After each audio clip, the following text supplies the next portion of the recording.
The Funny Side of Management, Volume 2, Ethics, by ThanuChapter9, Managing Greed. Greed, according to Webster, is defined as a selfish and excessive desire for more of something, such as money, than is needed. Wants is to have or feel need. Thanu states, men want to satisfy their wants. Economics deals with wants satisfaction. Wants and desires multiply. They are the indiscriminate offspring of the mind. When they are satisfied at the lowest level, more and more desires and wants manifest and demand fulfillment. This becomes greed. Thanu says, when resources are not available to satisfy greed, crooked methods are used. Suitcase culture, deep pockets management, bribery, sea governance, and executive devaluation are some of the crooked methods used in previous chapters. Crooked methods result in entrepreneurs who turn out to be thieves of society.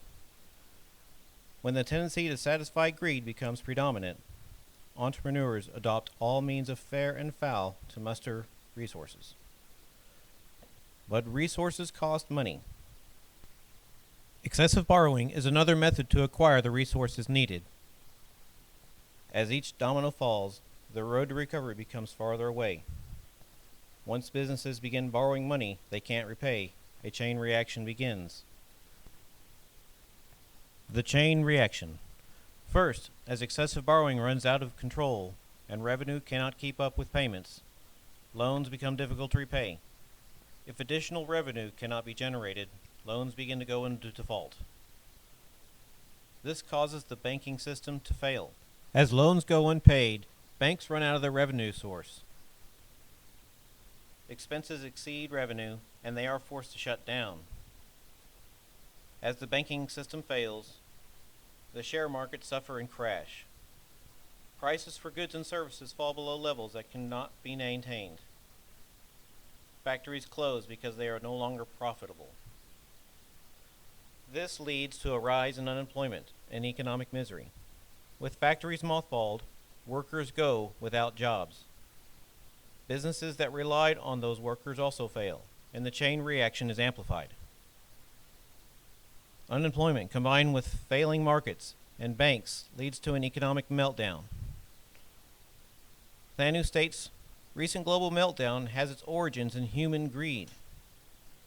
Thanu may be referring to the financial crisis of 2007 to 2008, or possibly the Great Recession, or maybe companies like Enron, Tyco International, Adelphia, Peregrine, and WorldCom.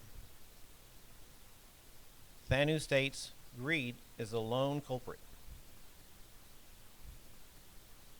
Economic theory based on multiplicity of desires and wants can only offer a faulty structure with a loose foundation.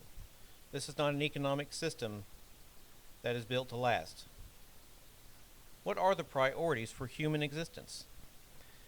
If resources are cornered and wasted, how long can we survive on this type of economy? Can greed be battled? If greed is a part of human nature, how can it be stopped? Thanu does offer a solution. Controlling greed is the function of controlling your mind with the power of the intellect. If our education can achieve this in a decade, steadily, we will march towards progress. A global value system to relinquish greed needs to be built. Greed should not be an engine of economic progress as it is today.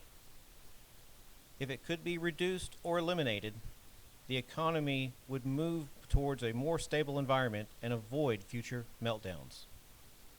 Thanu ends with, let us not salute greed as an engine of economic progress.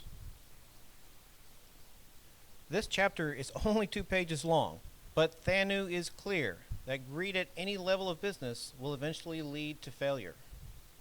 I think it would be amazing if educators could change the way people think in only 10 years. I think that this problem is rooted far too deeply for educators alone to be responsible for. But they are the long-term solution to the problem. They are critical for setting a foundation in students that make them aware and condemn greed. This would filter into the companies and governments as the years progressed.